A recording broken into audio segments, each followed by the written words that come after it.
ইস্কন ভক্তি বেদান্ত মন্দিৰ গোবৰ্ধন বাহিৰৰ পৰিৱেশ দেখাইছো। ইয়াতে আছে এটি সুন্দৰ এটি গৌশালা। এই গৌশালাৰ পৰা গাই মাতাসকলক এতিয়া ওলাই আহিছে, তেওঁলোকে ৰ'দ লৈছে, ৰ'দ পোৱাইছে। এটি খুব সুন্দৰ আশ্ৰম।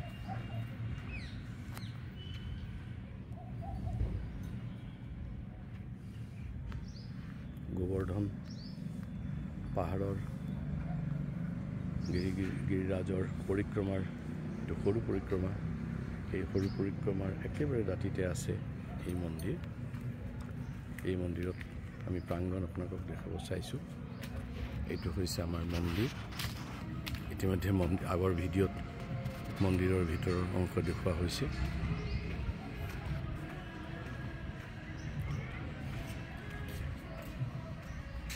এই মন্দিৰৰ বাহিৰ প্ৰাংগণ এটা অতি সুন্দৰ পৰিৱেশ, আশ্ৰম পৰিৱেশ।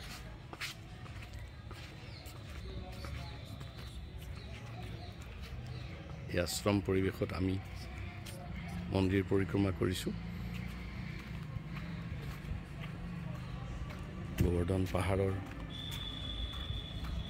একেবাৰে গাতে লাগি আছে সৰু পৰিক্ৰমা।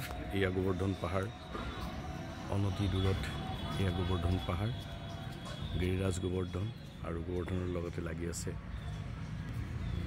মন্দিৰ। এই মন্দিৰৰ সুন্দৰ এক পৰিৱেশ আমি দেখাব চেষ্টা কৰিছোঁ।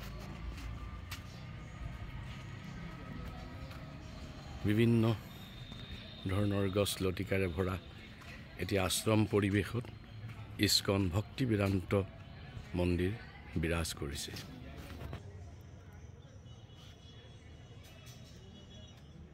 আমি ইতিমধ্যে ইয়াৰ আগৰ ভিডিঅ'ত দেখুৱাইছোঁ। ইয়াত ভক্তি সিদ্ধান্ত সৰস্বতী ঠাকুৰ প্ৰভুপাদৰ আজি তিথি উদযাপন হৈ আছে। এটা অতি অনাড়ম্বৰভাৱে অনুষ্ঠান চলি আছে আৰু আমি ইতিমধ্যে সেই অনুষ্ঠানত অংশগ্ৰহণ কৰি এতিয়া এইটো পৰিৱেশ সেয়া দেখাবলৈ চেষ্টা কৰিছোঁ। হৰে কৃষ্ণ।